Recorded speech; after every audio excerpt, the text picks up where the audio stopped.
नमस्कार। आज के इस एक्सप्लेनर में हम आर्टिफिशियल इंटेलिजेंस की इस जटिल लेकिन बेहद दिलचस्प दुनिया को डिकोड करने वाले हैं। आज का हमारा ये सफ़र हाई लेवल कॉन्सेप्ट से शुरू होकर गहराई में जाते हुए सीधे कोर कोड और मैथमेटिकल फॉर्मूलों तक जाएगा। तो चलिए बिना किसी देरी के एकदम सीधे विषय पर आते हैं। हम इस पूरी ट्रेनिंग गाइड को स्टेप बाय स्टेप कवर करने वाले हैं। शुरुआत बेसिक से होगी, फिर मशीन लर्निंग, क्लासिफिकेशन और रिग्रेशन का फर्क, डीप लर्निंग और जनरेटिव एआई को समझते हुए आखिर में एक प्रैक्टिकल लर्निंग पाथ पर बात करेंगे। तो चलिए सबसे पहले और सबसे अहम सवाल से शुरू करते हैं। आधुनिक तकनीक की दुनिया में जब हम आर्टिफिशियल इंटेलिजेंस कहते हैं तो असल में उसका मतलब क्या होता है? देखिए, एआई कोई साइंस फिक्शन वाली चीज़ नहीं है। इसमें वो सारे सिस्टम्स शामिल हैं जो इंसानों की तरह सोच या काम कर सकते हैं। जरा सोचिए, ट्रैफिक कैमरों का ऑटोमेटेड चालान के लिए पैटर्न एनालाइज करना या फिर सिरी और एलेक्सा जैसे वॉइस असिस्टेंट्स का हमारी आवाज़ को पहचानना। इन सब कामों में एक स्तर की इंटेलिजेंस लगती है जिसे अब मशीनें बड़ी आसानी से कर रही हैं। और यहीं पर कंप्यूटर साइंस में एक बहुत बड़ा पैराडाइम शिफ्ट देखने को मिलता है।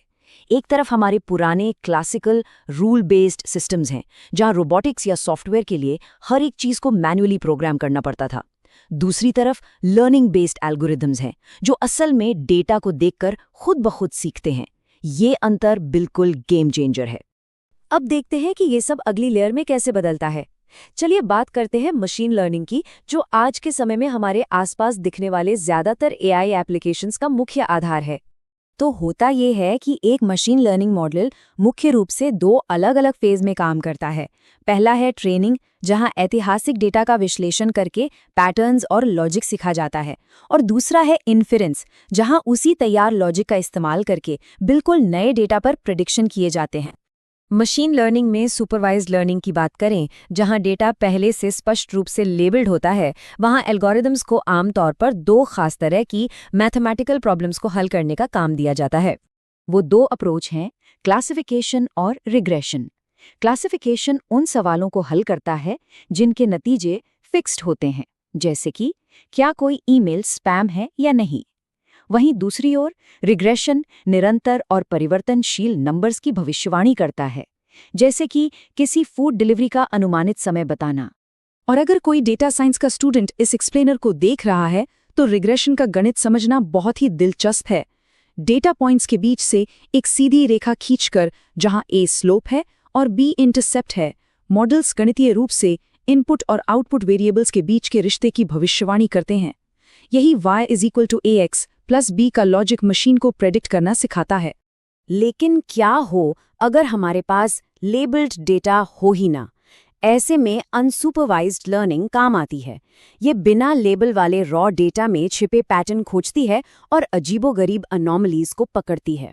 और कमाल की बात है कि ठीक इसी तकनीक का इस्तेमाल करके कंपनियां ऑटोमेटेड तरीके से धोखाधड़ी या फ्रॉड डिटेक्शन करती हैं और असामान्य लॉगिन को ब्लॉक करके सिस्टम्स को सुरक्षित रखती हैं। चलिए अब एक लेवल और गहरे चलते हैं और डीप लर्निंग के दायरे में कदम रखते हैं। ऑडियो, वीडियो और रॉ टेक्स्ट जैसे भारी अनस्ट्रक्चर्ड डेटा को प्रोसेस करने के लिए ये तकनीक बहुत ज़रूरी है। न्यूरल नेटवर्क्स कैसे काम करते हैं, इसे समझने के लिए कॉलेज के ग्रेडिंग सिस्टम का उदाहरण एकदम सटीक बैठता है। सटीक सीजीपीए निकालने के लिए जैसे कॉलेज मिड टर्म और फाइनल टेस्ट के वेटेज को एडजस्ट करता है, बिल्कुल वैसे ही मॉडल्स अपनी सबसे सटीक भविष्यवाणी पाने के लिए अलग अलग इनपुट्स के मैथमेटिकल वेट को एडजस्ट करते हैं। और ये सारा एडजस्टमेंट लगातार ट्रायल और एरर के जरिए होता है। न्यूरल नेटवर्क्स पहले फॉरवर्ड प्रोपगेशन से एक उत्तर का अनुमान लगाते हैं और फिर बैकवर्ड प्रोपगेशन के जरिए अपने लॉस फंक्शन को कम करते हुए अपनी गलतियों से सीखते हैं। ये प्रोसेस उन्हें वक्त के साथ बेहद सटीक बना देता है। अब देखिए, फीड फॉरवर्ड नेटवर्क्स जहां बेसिक टैबुलर डेटा को हैंडल करते हैं, वहीं कॉन्वोल्यूशनल न्यूरल नेटवर्क्स यानी सीएनएन्स खास तौर पर विशाल विजुअल डेटा सेट्स के लिए डिज़ाइन किए गए हैं। ये छोटे छोटे पिक्सल ग्रिड्स का गहराई से विश्लेषण करते हैं और इसी वजह से आज फेशियल रिकग्निशन और सेल्फ ड्राइविंग कारें मुमकिन हो पाई हैं। और अब हम आते हैं एआई के परिदृश्य के सबसे अत्याधुनिक और रोमांचक हिस्से पर, जिसने पूरी दुनिया में हलचल मचा रखी है, जेनरेटिव एआई। डेटा को सिर्फ क्लासिफाई या एनालाइज करने वाले पुराने मॉडलों से बिल्कुल अलग जेनरेटिव एआई पूरी तरह से नई चीजें बनाता है। ये तकनीक कोड लिख सकती है, कस्टमर सर्विस के लिए ऑटोमेटेड और एकदम इंसानों जैसी ईमेल ड्राफ्ट कर सकती है और यहाँ तक कि खरोंच से नई डिजिटल आर्ट भी क्रिएट कर सकती है। इस तकनीक के पीछे जो दिमाग है, लार्ज लैंग्वेज मॉडल्स यानी LLMs, उनका काम करने का तरीका बहुत अनोखा है। ये ट्रांसफॉर्मर आर्किटेक्चर का इस्तेमाल करते हैं।